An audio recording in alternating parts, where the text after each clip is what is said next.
মাশাআল্লাহ, আলহামদুলিল্লাহ। দেখেন আমার ওই যে মূলা শাকগুলো কত সুন্দর হয়েছে, একদম তরতাজা, খাওয়া যাবে, খাওয়ার যোগ্য হয়ে গেছে। বাজারে কিন্তু যত কচি শাক তত দাম বেশি। তো যাই হোক, আমি তো আর বাজারে বিক্রি করবো না, মাঝে মধ্যে খাবো। তো এইদিকে মূলা শাক লাগাইছিলাম, এটি কিন্তু আবার মূলাও হইব মোটা মোটা, লাল যে মূলাটি এগুলো লাগাইছিলাম। আর ওর দিক দিয়ে সরিষা লাগাইছি, ডাঁটা আর লাল শাক সবগুলোই সুন্দরভাবে বেড়ে উঠছে। তো আমি এখান থেকে এগুলো নিয়ে খাওয়া শুরু করব ইনশাল্লাহ। আল্লাহ একবার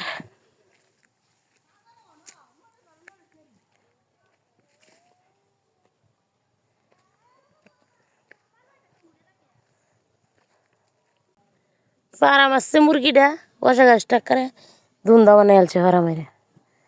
গাছগুলো অত সুন্দর করে সারা সারা লাগাইলাম। আর ইন্দা মূলা শাকগুলো তো ভালো হয়েছিল মাসাল্লাহ। হ্যাঁ, তো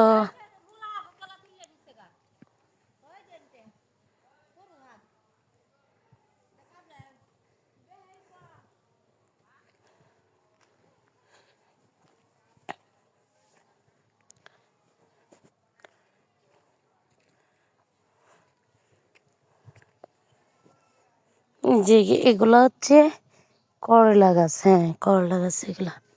ইন্দা অনেক করলা মূল লাগাইছিলাম কিন্তু নাই। করলা শশাগুলো ইন্দা জ্বালাইছে না কি জন্য বলতে পারতাছি না। আর এটা হচ্ছে লাল শাক, যে ইন্দা হয়েছে হয়েছে জ্বালাবাড়ের মতো, আর যা ইন্দা হয়েছে না নাই একদম। এই যে গলার সমস্যা লাগে আসতে পারি নাই।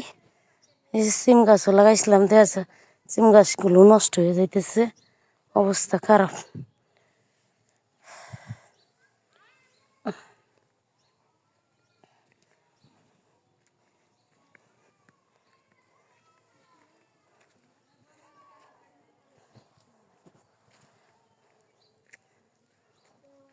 এটা হচ্ছে ডাটার প্লট, দেখ করে ডাটা সব সুন্দর মতো লাগাইছি।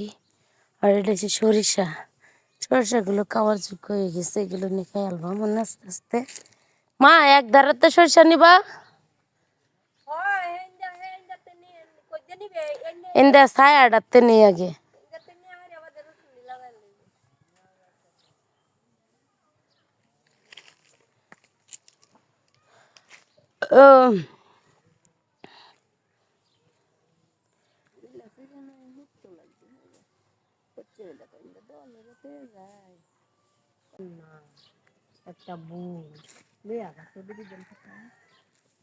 আমরা ডি আছে, আমরা ডি তো আমরা সারা ঘর